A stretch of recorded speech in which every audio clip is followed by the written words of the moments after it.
This week's episode is sponsored by Neon's new horror film, Long Legs, starring Nicolas Cage and Micah Monroe.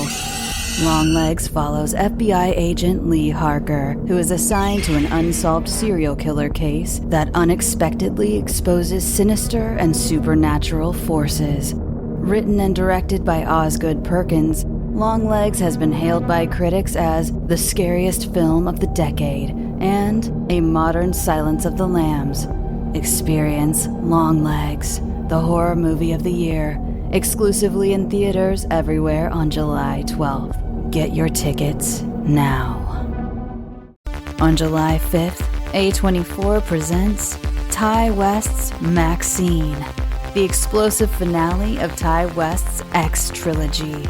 Maxine Minx is back for her stab at stardom, starring Mia Goth, Elizabeth Debicki, Moses Sumney, Halsey, Lily Collins, and Kevin Bacon. See Maxine in theaters everywhere. Get tickets now.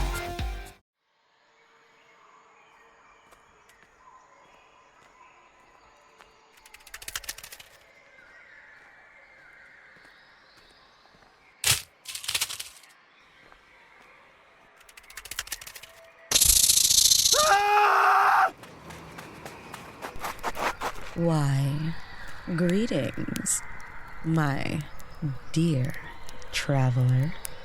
I see my sweet pet Larry has guided you right to where you need to be. Oh, where are you, you ask? This is the morbid forest. Come, sit by the fire for a while, and let Ranger Harper regale you with a tale to truly terrify. The Morbid Forest is a horror fiction anthology podcast. New episodes release every Tuesday on your favorite podcast streaming app. So, stay close to the Ranger, or you'll find yourself trapped within the Morbid Forest.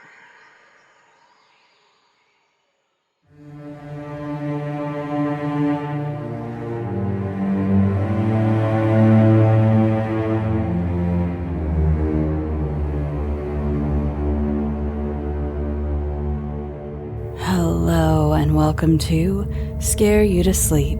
I'm your host, Shelby Novak, and I'm here to talk to you about some terrifying stuff I found on Reddit. Let's just jump in, shall we? This first story, spoiler alert, is absolutely true. You know, one thing about Reddit is a lot of times you never really find out what happened. A lot of these people disappear. A lot of these accounts disappear. But this one, dear listener, is something I can prove. This was submitted to not one of our usual subreddits that I mention on the show. No, this was submitted to the subreddit Canada News. And maybe saying that, some of you may know which story I'm going to talk about already. A user called Red as Blue 101 posted something titled, "Wanted for Kitchener Murder, My Side." And for my fellow Americans, Kitchener is a city in Ontario, Canada. Here is what Red as Blue 101 had to say. I understand the early judgments made by society. Distancing myself makes it seem like I am trying to escape a crime. I'm not. I'm only trying to give myself some space and fully take in what happened before I turn myself in.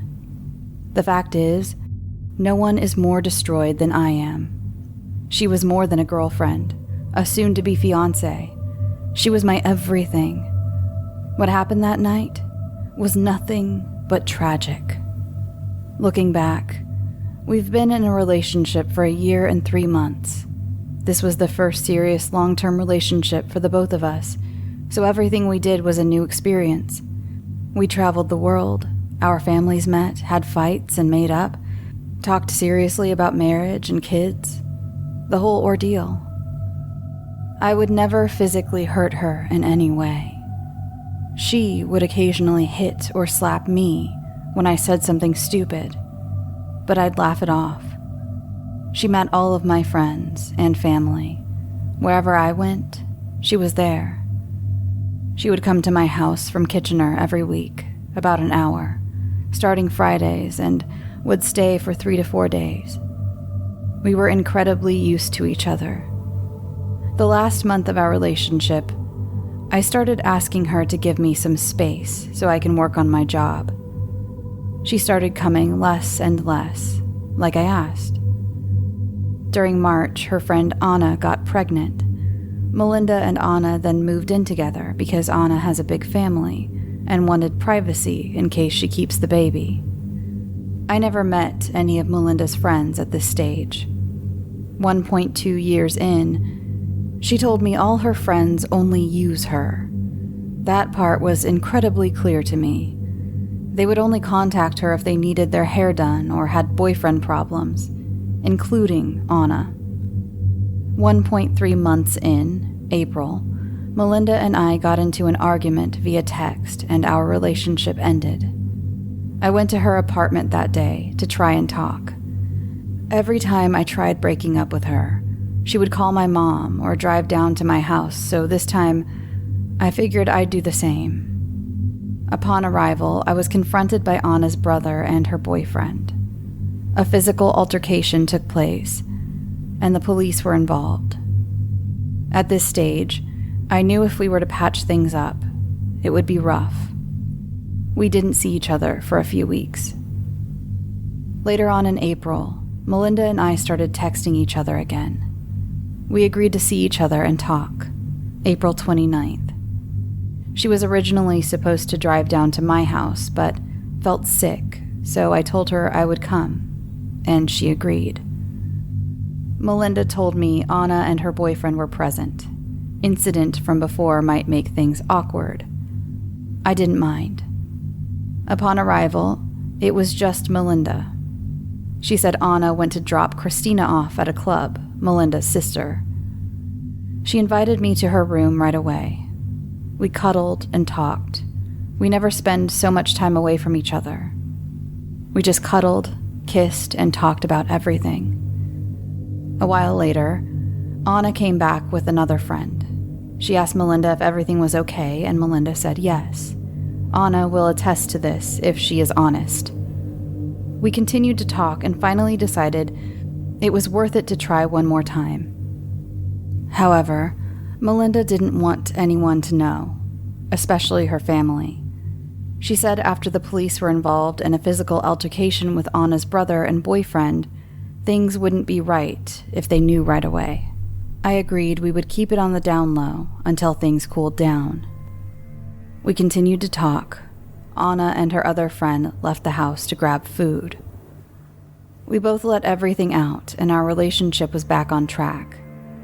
As I'm getting ready to leave, she asked me if I had done anything with any other girls while we were on a break, or any time we were on a break.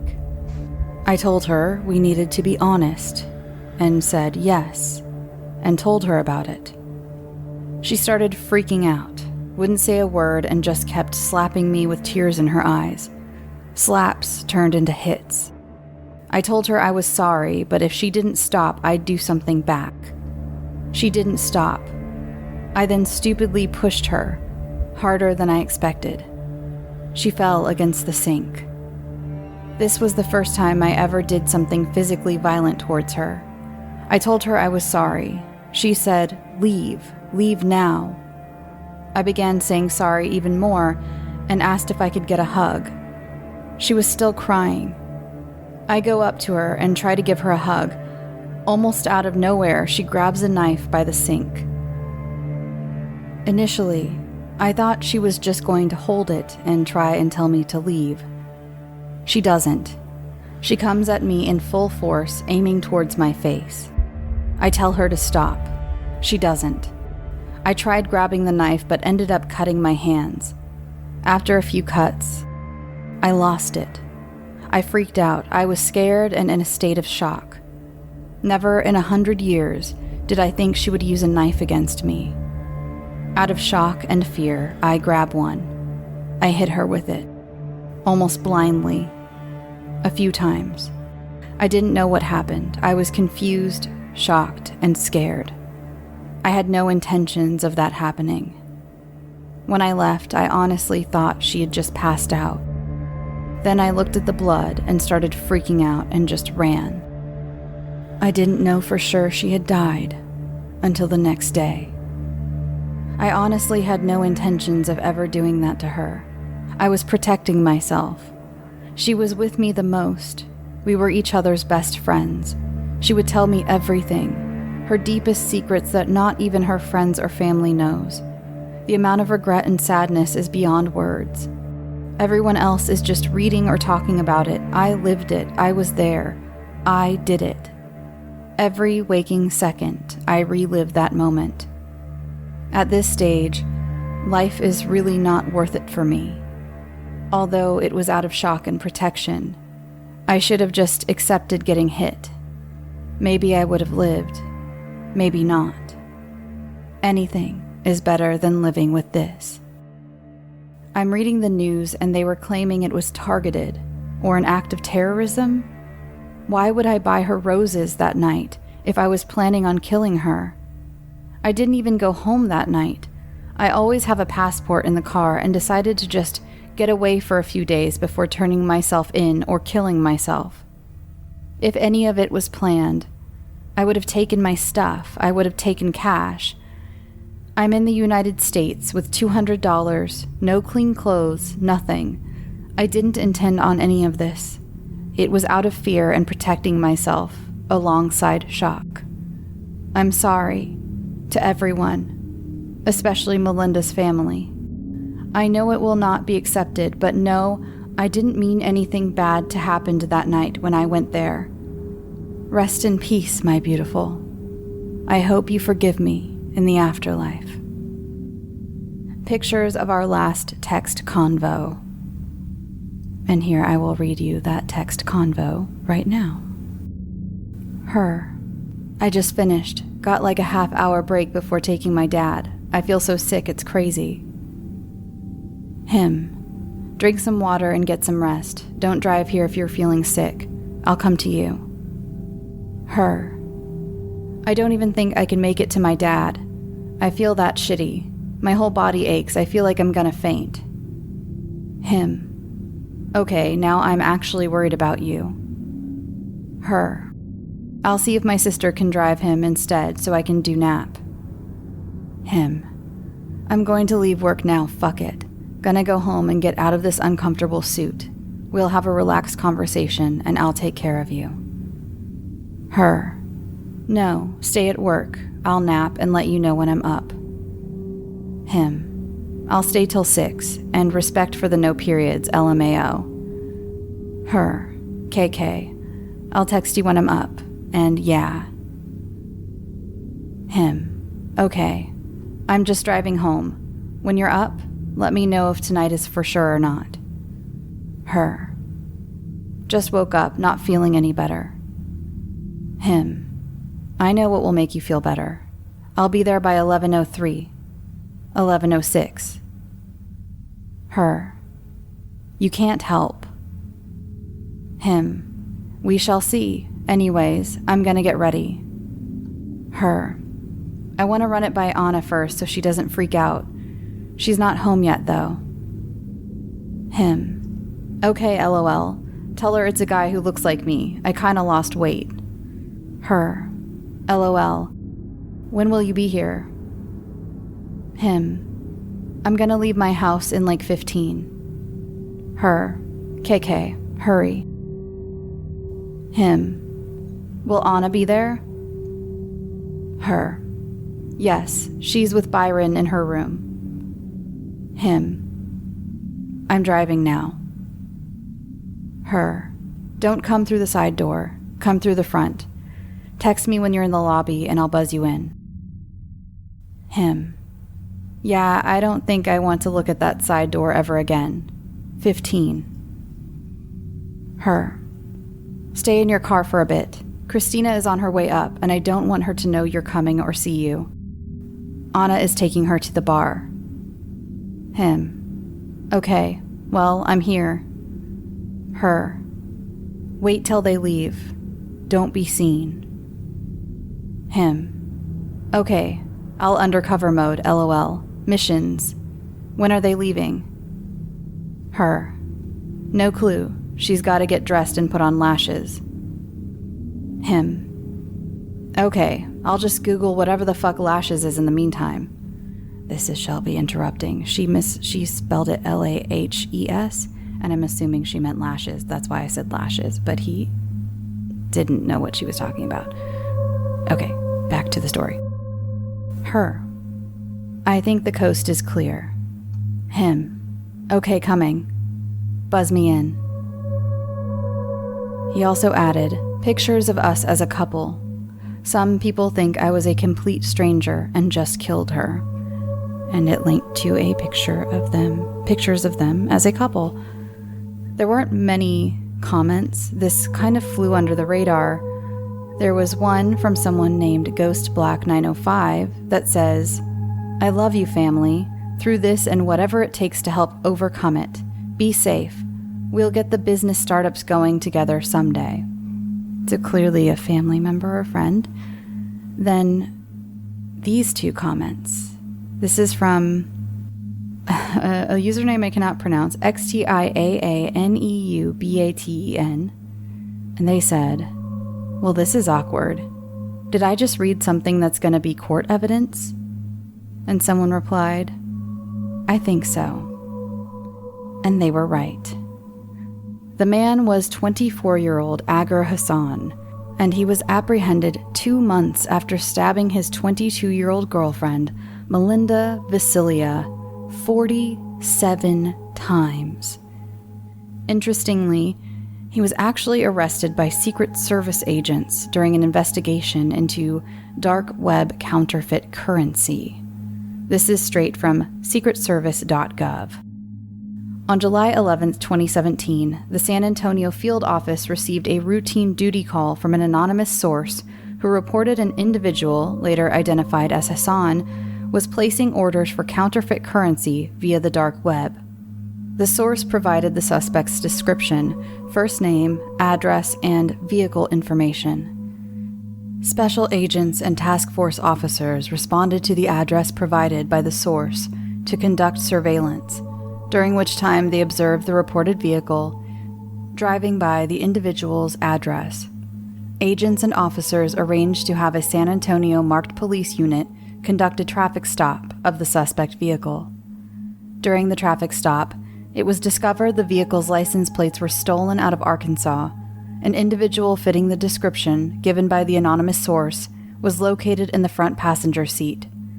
Agents and officers interviewed the individual and positively identified him as Agar Hassan. Hassan was subsequently arrested for an outstanding provisional warrant for murder out of Ontario, Canada. Incident to the arrest, a search of Hassan's vehicle and residence revealed he was in possession of approximately $600 in counterfeit $20 Federal Reserve notes. Agents contacted the San Antonio U.S. Marshal Service, who confirmed an outstanding U.S. federal warrant in conjunction with the outstanding Canadian warrant. Hassan was transported by agents and task force officers to the Federal Detention Center, where he was processed. Due to the outstanding warrant for second-degree murder out of Canada, no U.S. federal counterfeit charges were pursued. Hassan is expected to appear in a Texas courtroom today to be remanded on the basis of the outstanding provisional warrant for second-degree murder. Apparently, Canadian authorities were also in contact with Hassan during the investigation and kept encouraging him to turn himself in. The Secret Service believed he was headed to Mexico because where else do you go when you're on the run? It took over 6 years for the trial to conclude, and though he tried for a manslaughter charge, that was rejected and he was given life in prison for second-degree murder with a possibility of parole after 16 years. Melinda's aunt was asked how the family felt now that the process was over, and if the family thought the sentencing was fair. She said, It's never over for the victims' families, especially for us. Melinda's gone forever. She's never coming back, and I don't agree that he should be allowed eligibility for any type of parole. I don't think it's enough. Justice would never be served for what Agar Hassan has done to my family, to Melinda. 16 years seems a little bit more like a slap on the wrist. So, what do you think? After seeing Hassan's side, of course, you can feel free to do your own research because this Reddit post turned out to be incredibly true and it was pretty highly publicized, so you can find a lot of articles on the trial and everything, on what the jury was allowed to consider, things like that. There was a lot of controversy when it came to that. So what do you think? What do you think of Hassan's confession, and what do you think of his story of the fact that he said that Melinda tried to stab him? Honestly, he does say like he just wanted her to get away from him and didn't even know she was dead.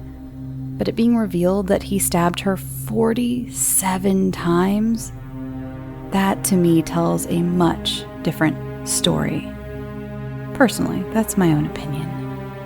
So, this next one was posted to the subreddit Legal Advice, and it's a great tale of warning to any new parents out there. It was titled, Indiana. I'm pregnant and being investigated by DCS. Hamilton County, Indiana. Hello. I'm 29 years old, happily married. My husband and I are college educated, have respectable, stable jobs, own a home in a nice neighborhood. We're basically as prepared as anyone can be to start a family. I'm almost 9 months pregnant with our first child. The problem is that 11 years ago, when my husband was a freshman in college, he was arrested for possession of marijuana. It was a large enough amount that he was charged with a Class D felony. Our jurisdiction is very harsh regarding marijuana, but not intent to deal. He pled guilty and did his time and probation without a problem, passing every drug test along the way. He has not touched marijuana or any other illegal substance since, and we rarely even drink, and haven't at all in over a year. I have no criminal record and have never done drugs myself. It was a stupid mistake he made as a foolish 18-year-old, and he's worked hard to put it behind him. Someone has apparently contacted child services in our area and informed them that we are drug users. This accusation is being taken very seriously because of my husband's record. We have been as cooperative as could be with our caseworker. We've been interviewed, our home has been examined, and she found nothing remotely suspicious or incriminating. We have both taken drug tests and passed. Our caseworker says that everything looked just fine so far. Unfortunately, she also says that there's still the possibility that our child could be taken from us in the labor and delivery ward, and that we won't be allowed to take her home. I was devastated and horrified to hear that. When I asked why, she said it was not up to her, and we'll have to wait and see, which made absolutely no sense to me. What gives? I feel like there's something she isn't telling me, but I have no experience with DCS, and I'm not aware of anything we could have possibly done wrong. I know that they'll have to test my daughter for drugs when she's born, but she has not been exposed to drugs, nothing more than prenatal vitamins, not even Tylenol. And I already proved that by passing a drug test. I'm scared and confused. Do I need a lawyer? I had anticipated spending our savings on our new daughter/parental leave, but I will use that money for a lawyer if I have to. Thanks for reading, and thanks in advance for your help. TLDR, I'm pregnant. DCS received a tip that my husband and I are actively using drugs. We are not, but my husband was arrested for marijuana possession long ago. What do we do? Is his pre-existing drug conviction enough to warrant removing our newborn from us? So the comments right away, someone named Hurry Up Meow said, I am a former Indiana CPS investigator/assessor. Something here is not making sense at all unless the law has changed greatly in the last few years when I left the department. As of this moment, you are pregnant, correct? You don't have any children? They are investigating the fetus? Someone else replied to that same person and said, former CPS worker here, too. Agree with you, CPS does not investigate pregnant women with no current children. Something is not right. OP, whose name I think I forgot to say is Baby Blues 17, said, "Yeah, we have no children yet. They are investigating the fetus. I wasn't aware that was even something they could do. The report they got must have seemed quite alarming, I guess. It seemed weird as heck to me, too." Someone replied, "If people who have worked with CPS are saying something is off here, maybe it's an idea to contact CPS yourself, not through any contact the worker you have been in contact with has given you, but by finding their number on the internet and ringing directly. Ask if the worker actually works for them, for starters. And I am not sure if they'd tell someone if there was a file open on themselves, but maybe you could ask that too. I've heard a few stories of people posing as CPS maliciously." A couple of weeks later, Baby Blue 17 updated. Update. I'm pregnant and being investigated by DCS. Here is my original post. When I made it, I was advised to get a lawyer right away. I was also advised that Indiana's DCS doesn't investigate pregnant women who don't already have kids, and that the woman claiming to be a social worker might be an imposter. I contacted and met with a lawyer and explained the situation to him. He seemed to agree that something was very fishy. To make a long story short, the woman handling our case has no affiliation with DCS. I'm still in complete shock. We went straight to the police. They've been taking this very seriously.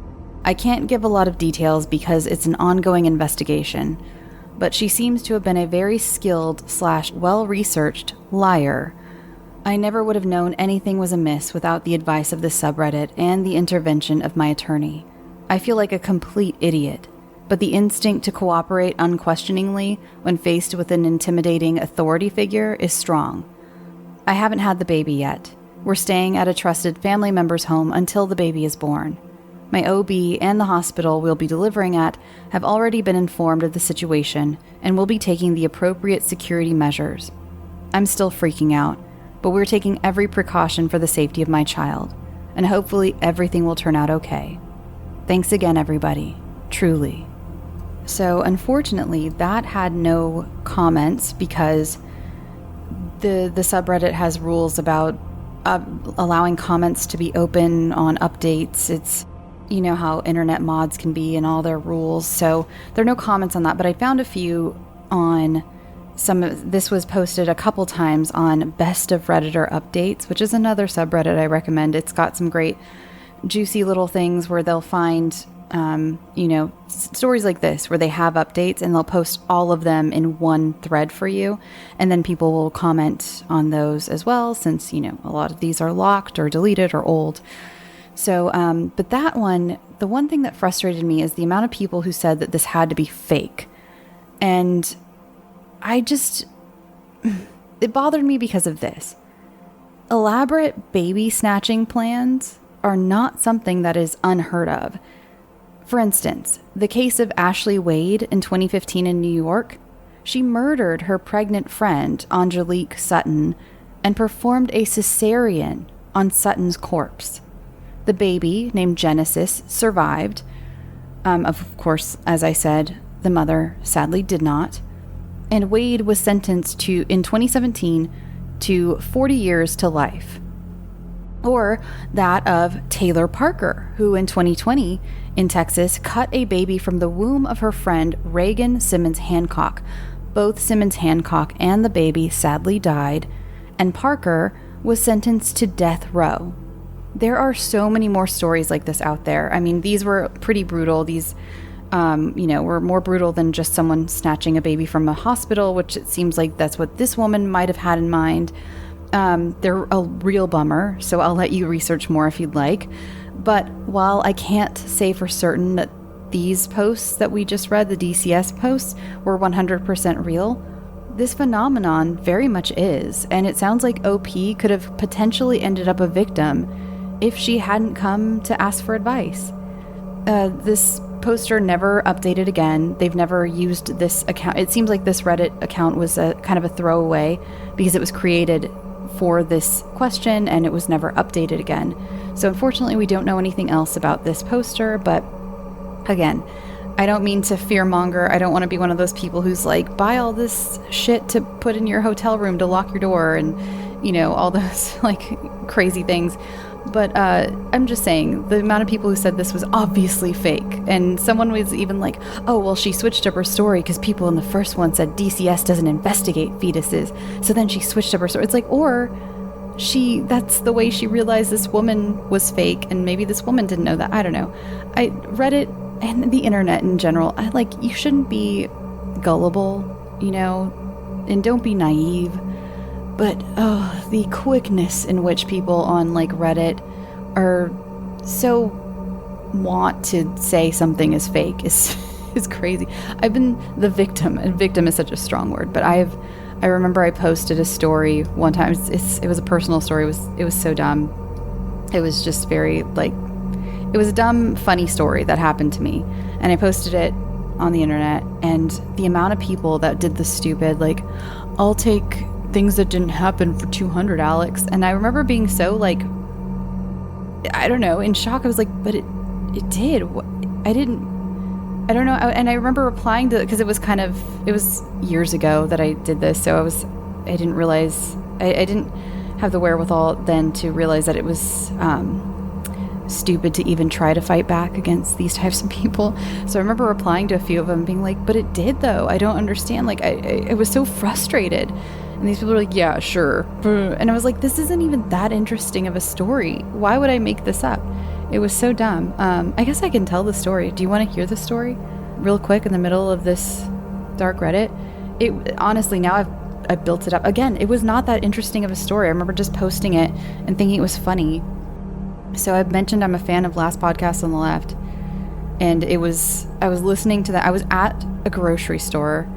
And I was coming out of the grocery store. It was really late at night. It was pre-COVID, back when grocery stores used to be open really late or 24 hours, especially here in LA. And I was going out to my car from getting whatever I was getting at the grocery store. And I had turned on my car. I think it must have been summer. So I was turning on the air conditioner because sometimes even at night it's still hot. And I was putting my groceries in the car. And so Last Podcast on the Left comes on, and it was some gruesome episode. You know, one of the Gold Star episodes just starts playing way loud with my doors open as these I don't even remember what religion, if it was Jehovah's Witness or Mormons. It was some sort of religion that was, you know, evangelizing, and they were coming up to me asking if I wanted to hear more about their religion as this horrific thing is playing from my car. And at the same moment, these guys run out of the grocery store with the hand baskets, not a full grocery cart, but the baskets that you grab if you only have a few items, filled to the brim with liquor and stuff and other shit, run out of the grocery store, being chased by some grocery store employees. This car rips through the parking lot, pulls up, and they jump in with all their stolen items and peel off. And it was just this wild, weird moment of just all these things happening at once, and me and the religious people just kind of looked at each other. And I remember I was just like, okay, well, bye. And I just got in my car and left. And I think we were all just a little shocked by the heist we had just seen happen, the mini heist. And yeah, so that was the story. I was just I just posted it in Last Podcast subreddit, oh, haha, this funny thing happened to me while I was listening to Last Podcast. And it was so many people who were like, meh, that didn't happen. I'm like, again, it wasn't even that interesting enough to make up. Okay, that was a big tangent. Sorry about that. Anyway, let's go on to the next. This week's episode is sponsored by Neon's new horror film, Long Legs, starring Nicolas Cage and Micah Monroe. Long Legs follows FBI agent Lee Harker, who is assigned to an unsolved serial killer case that unexpectedly exposes sinister and supernatural forces. Written and directed by Osgood Perkins, Long Legs has been hailed by critics as the scariest film of the decade and a modern Silence of the Lambs. Experience Long Legs, the horror movie of the year, exclusively in theaters everywhere on July 12th. Get your tickets now. On July 5th, A24 presents Ty West's Maxine, the explosive finale of Ty West's X trilogy. Maxine Minx is back for her stab at stardom, starring Mia Goth, Elizabeth Debicki, Moses Sumney, Halsey, Lily Collins, and Kevin Bacon. See Maxine in theaters everywhere. Get tickets now. So this was posted this was an Ask Reddit thread titled, Cops of Reddit, what has so far been the creepiest call you've ever had to respond to and what happened? And this was from Smokey Bonaparte. 911 dispatcher reporting in. Received a call from an elderly lady who had trouble breathing. I had taken several calls from her and her husband in the past, so I recognized her voice. I dispatched an ambulance to her residence and held her on the line, trying to keep her calm while the ambulance was responding. Ambulance advises they are 15 minutes ETA. She lived in a very rural part of West Virginia. I'm talking to her about her husband and how he was doing and just making small talk with her. The ambulance calls in and advises they are on scene, and I let them know that she is in severe respiratory distress, and I still had her on the line. I let her know that the ambulance is coming to the door to go answer the door, and she says, okay, and hangs up the phone. Pretty normal, yeah? Well, here's where it gets weird. The EMT and paramedic on scene call back about a minute later and advises no one is answering the door. We have a sheriff unit who was in the area pulling on scene about that time. The sheriff unit confirmed the address and advised he is breaching the door to make access to the PT. 5 minutes go by, and the paramedic on scene radios in asking who the caller was. I advise it was the elderly female who lived at the residence. He tells me that he's going to call in and needs to speak with the supervisor on our shift. We get him over to the supervisor, and the supervisor confirms the information that I gave him and asks what's going on.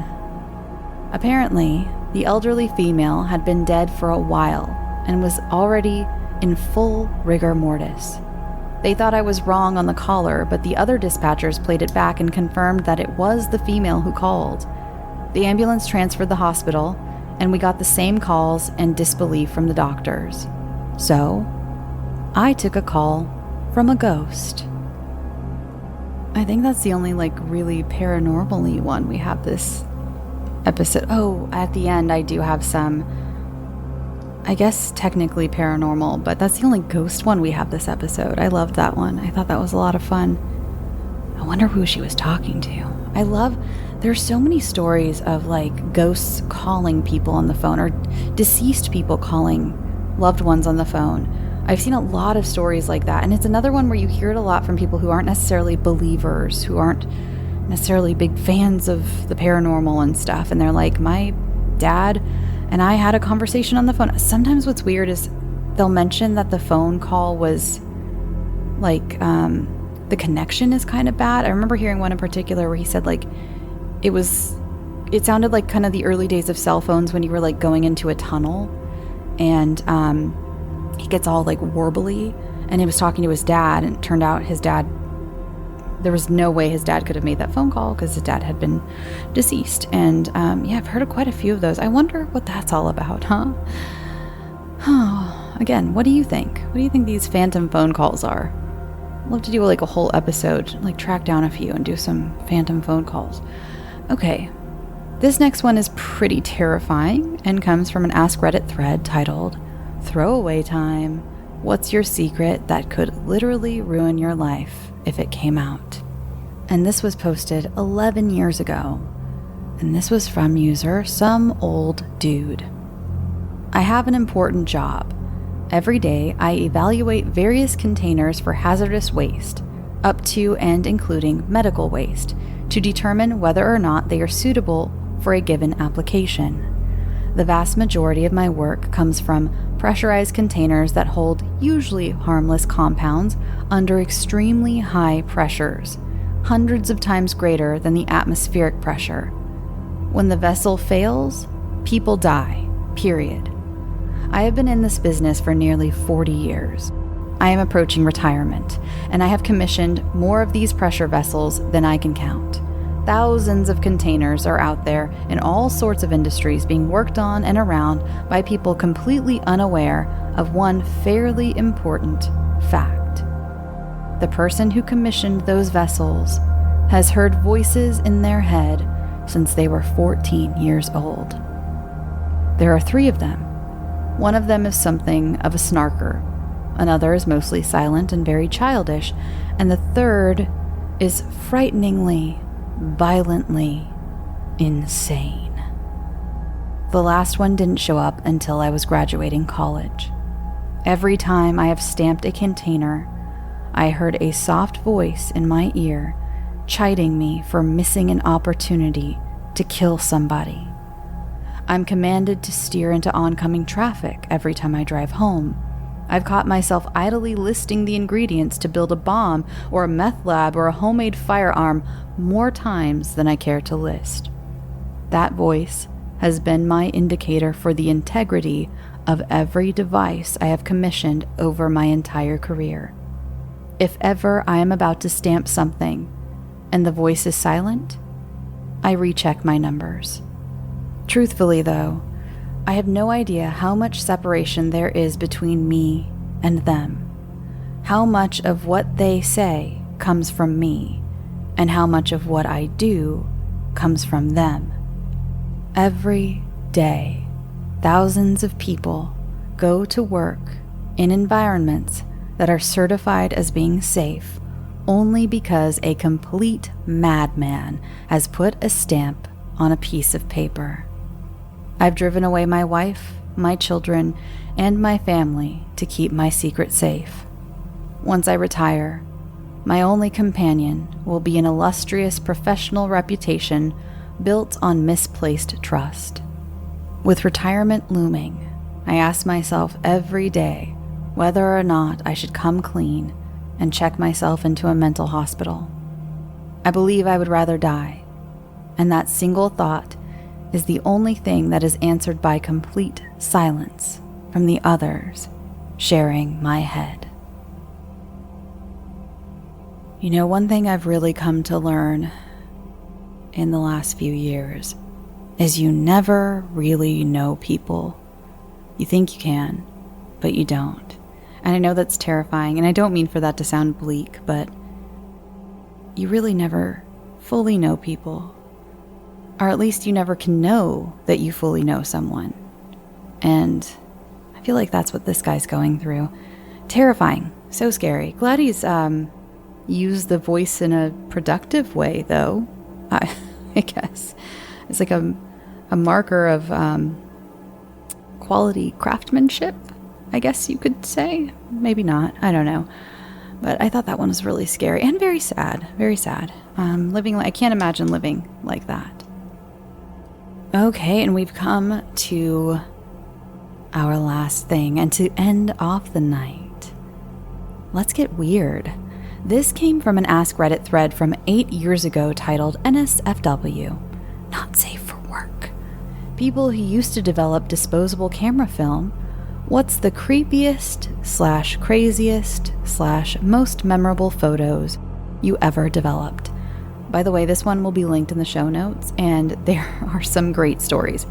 There are a lot of them that I wouldn't consider for dark Reddit just because they're really funny. A lot of sex stuff, basically, but pretty entertaining. There was one about like how this grandmother brought in a disposable camera, and her grandson had taken like remember you could do panoramic shots with some of the disposable cameras? And he had done like a panoramic shot of like his poop in a toilet or something. Some of them were funny, some of them were horrifying. A lot of like illegal activities that were found. But this one is weird and I like it, and let's do it. So this came from 9soft is the user's name. Back in high school, I worked at a photo lab. I come in one day, grab a roll, and start doing my thing just like I did every day. The first roll I grabbed had the most convincing UFO pictures I had ever seen, and even 2 or 3 with what appeared to be an alien in a field. Again, like nothing I've ever seen. No sci-fi can compete with what I saw in those few pictures. Not 5 minutes later, a man walks in asking for the photos I just developed. I hand them to him, and he leans in real serious and asks me, "Did you look at him?" I jokingly said, "Sir, I don't have time to look at half the pictures we develop." Then he paid me and left. Creepy, right? It gets even weirder. So Ninesoft then got a response from another user called Bad Alchemist that said, "Was this in Nebraska? Was the dude wearing a blue hat?" And Ninesoft said, "Yeah, Stapleton, why?" Bad Alchemist said, "Okay, well that's fucking weird. Had a buddy who worked at the Walmart Photo Center in North Platte and would tell me about the same kind of shit. Could be the same guy." Then another player enters, named Gunk Rocksteady. "Okay, this is weird. I'm in Broken Bow, Nebraska, and from what I'm gathering from your experience, I think I ran into the same guy. When he came to pick up his pictures, some of them had come out onto the counter, and I saw what I thought was an alien out in a field with a long tree line in the background. But because it's a little far-fetched, I tried to think nothing of it. But the whole thing really stuck with me because he was wearing this nice blazer and with a blue matching hat, and he was perspiring a lot and seemed to be in a rush.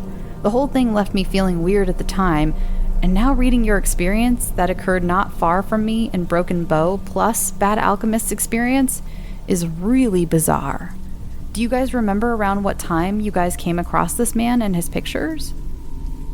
So here it's a little hard to piece together the conversations because Ninesoft has since deleted his entire account, and Bad Alchemist has deleted his comments, and Gunk Rocksteady has deleted his account as well. So 2 deleted accounts, 1 deleted comments, and even with the Wayback Machine, they just weren't loading the whole conversation. So I didn't get an answer for, around what time, but it seemed like at some point it was like the 90s, late 90s.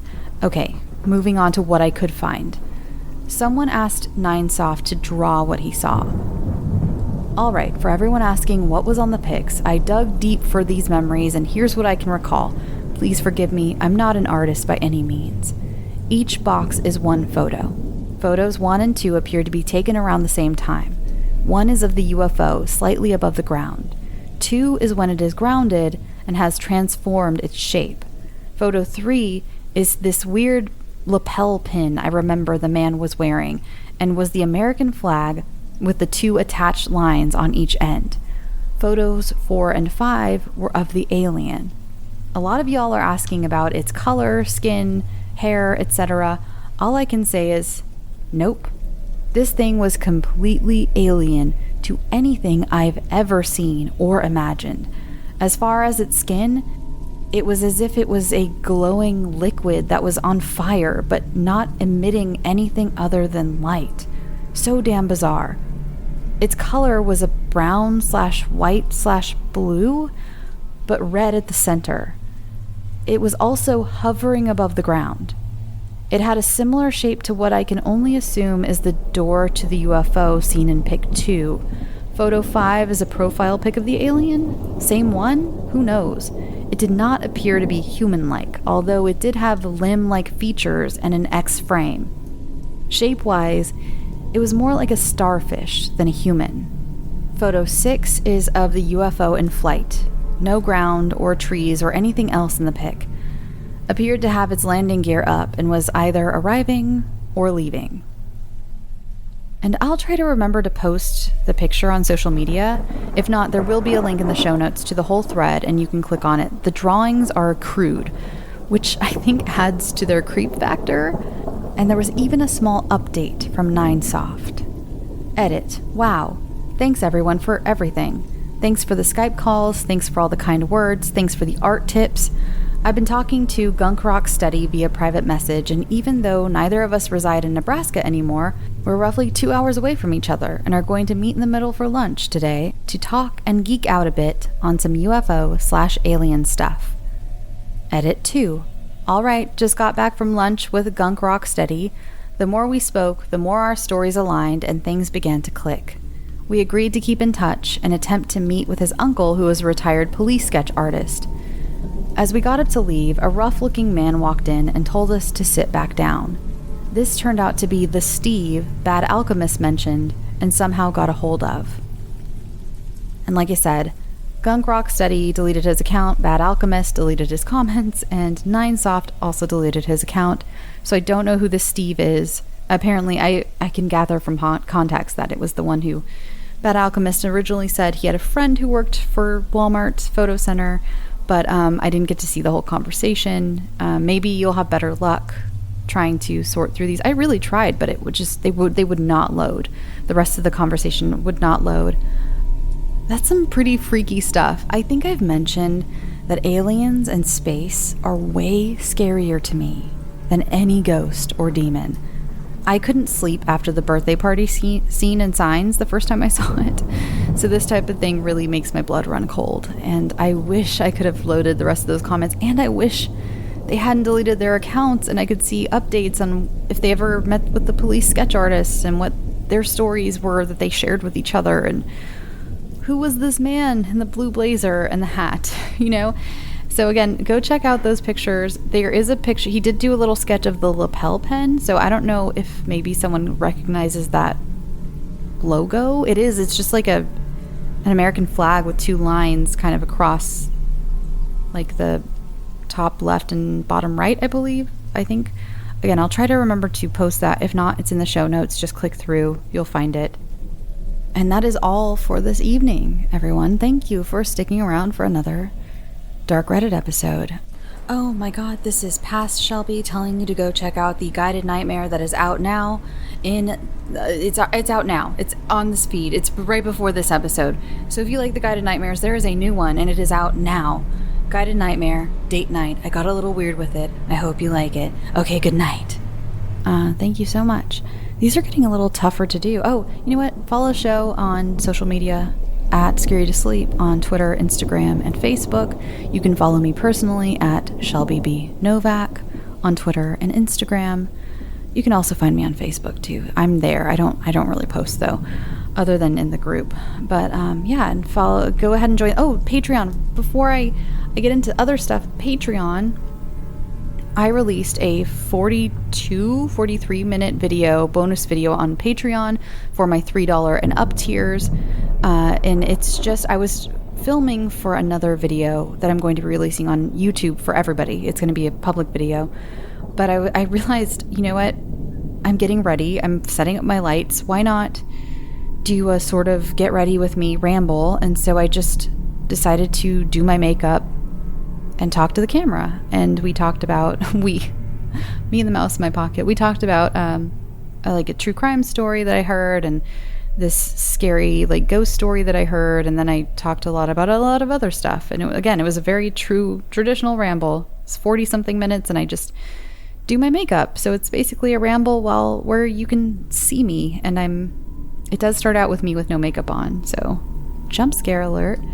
TW, no makeup. But yeah, so if you want to check that out, if you want to become a Patreon patron, that is available there. Again, the real video I was doing my makeup for will be coming out soon. And what else was I going to say before I interrupted myself? I don't remember. Oh, that's right. I was going to say these dark Reddits are getting a little more difficult to do because I don't have a very good memory, and I know I post the sources for every episode. I used to post them on the website. I've started posting in the show notes because I feel like it's a little more accessible. But it's hard to remember if I've done one or two or not because I read them so frequently. Because some of them, I realize, I thought I did that on the show, and I look through all my notes, and I'm like, I guess I didn't. It's just that I've read this one a bunch of times, or I've considered it for the show, or it's been one that's been floating around Reddit for so long that I thought I had done it, but I haven't. So my apologies if you ever hear me repeat one. Fully call me out. It's fine. And just be like, hey girl, your brain didn't work again. Just a heads up. And I probably will just leave it in the episode, to be honest, and just maybe put a little fun little edit of like, hey, I know I've done this one before. Sorry, just listen to this remix version. I don't know. But yeah, this was a fun one. I mean, not fun. Some of it was really dark. I did a lot of truer ones this time, but yeah, again, that first story, there's a lot of resources out there for that crime story, the murder, if you want to learn more. and see the pictures and everything. The second story, I'm definitely going to put a trigger warning about that in the show notes, because that is some bummer talk. That's another thing too.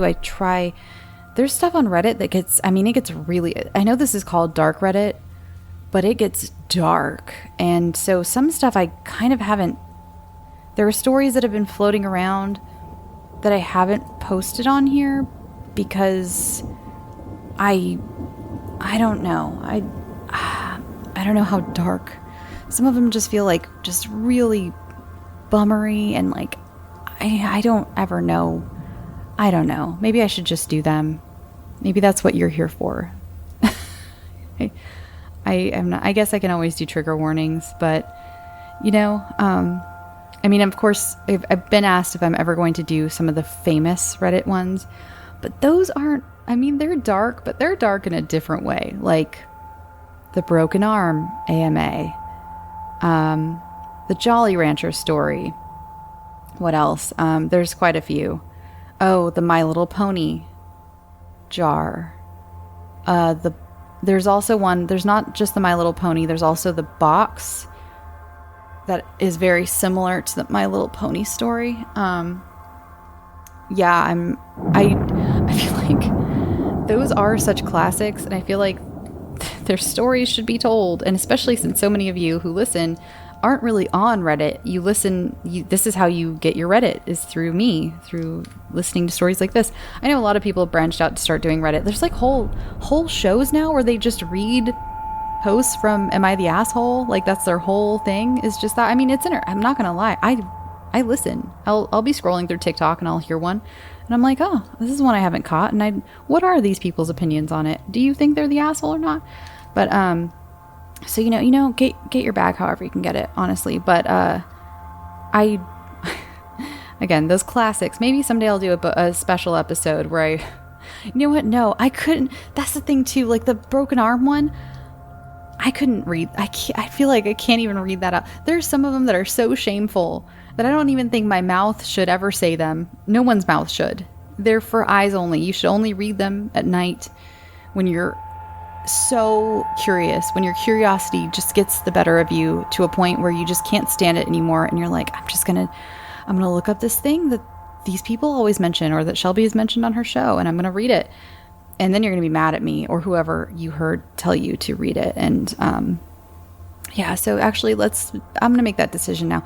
Most of those I probably will not do an episode about, unless like someone gives me like $5,000 to do it. If you want to give me $5,000 to read the entire AMA, Broken Arm AMA, I'll do it.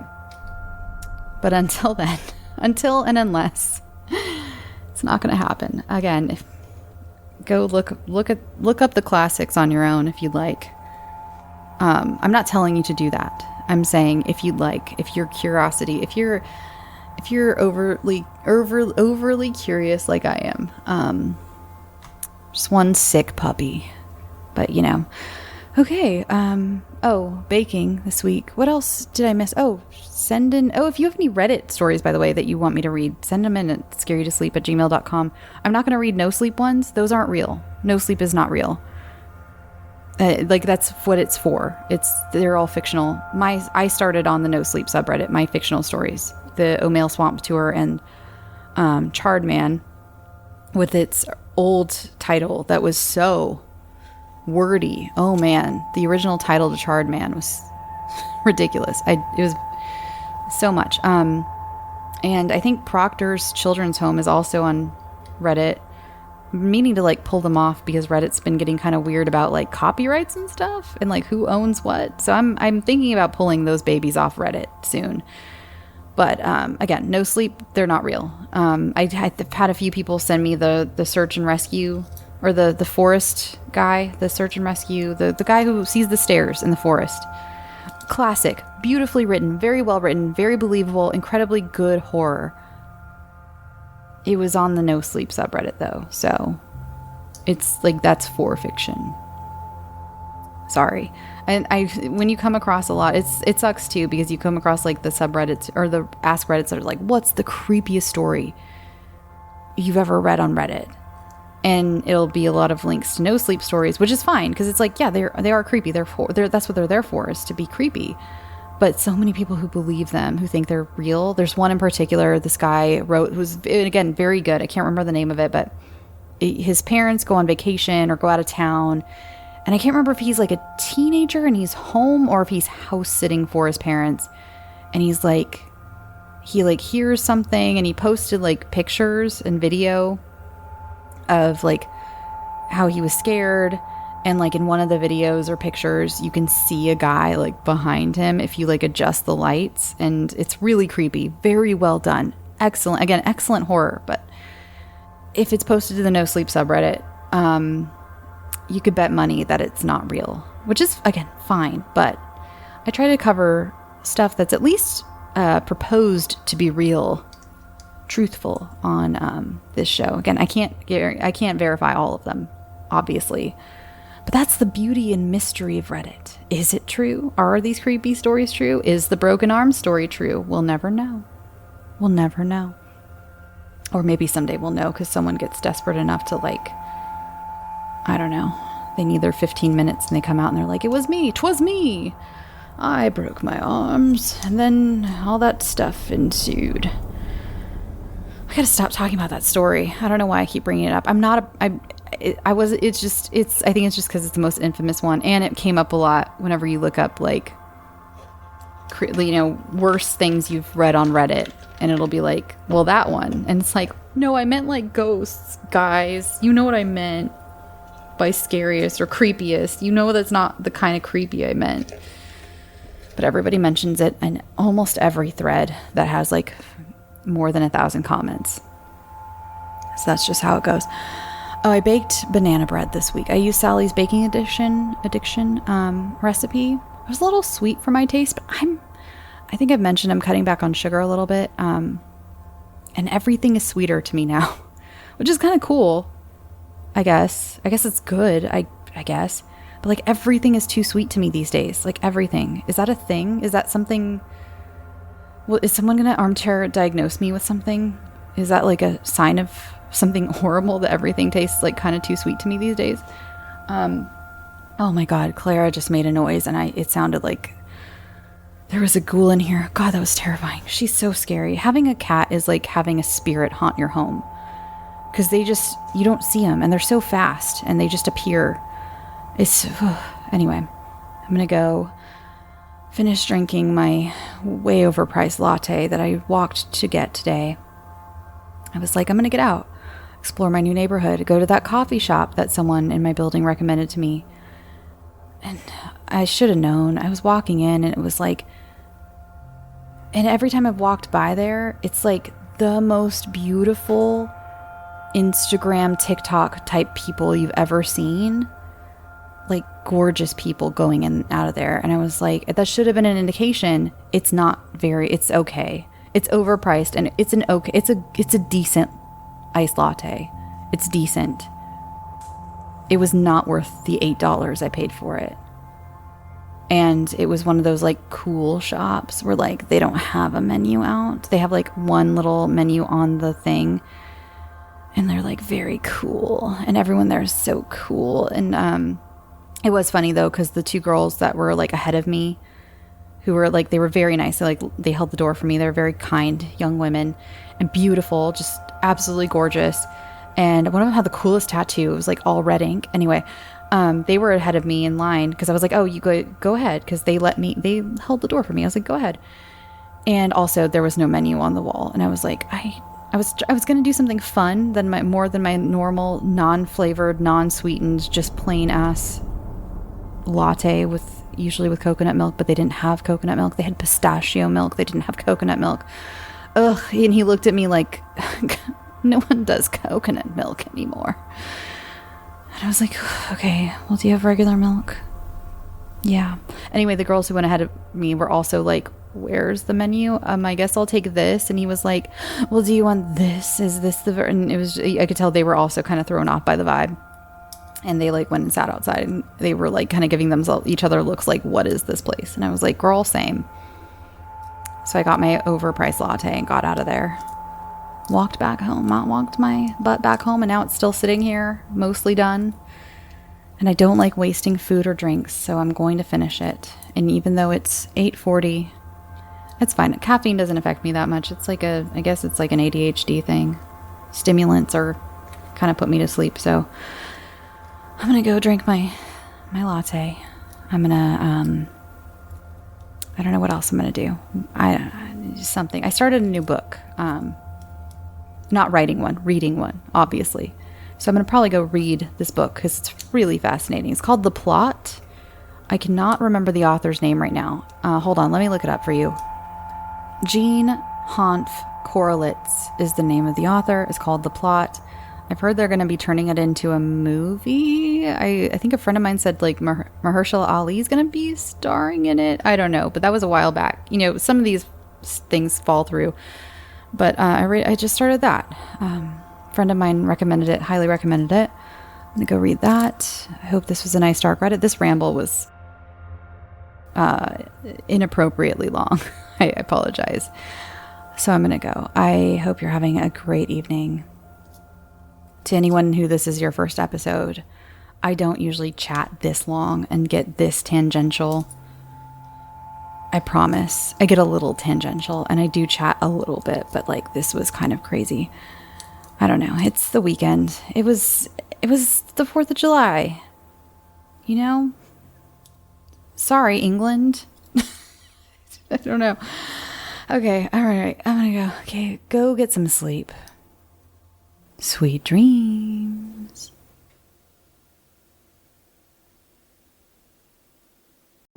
Hello, hello, I'm Malik. I'm Jamie. And this is World Gone Wrong, where we discuss the unprecedented times we're living through. Can your manager still schedule you for night shifts after that werewolf bit you? My ex-boyfriend was replaced by an alien body snatcher, but I think I like him better now. Who is this dude showing up in everyone's old pictures? My friend says the sewer alligators are reading maps now. When did the kudzu start making that humming sound? We are just your normal millennial roommates processing our feelings about a chaotic world in front of some microphones. World Gone Wrong, a new fiction podcast from Audacious Machine Creative, creators of Unwell, a Midwestern Gothic mystery. Learn more at audaciousmachinecreative.com. Find World Gone Wrong in all the regular places you find podcasts. I love you so much. I mean, you could like up the energy a little bit. You could up the energy. I actually don't take notes. That was good. I'm just kidding. You sounded great. So did you.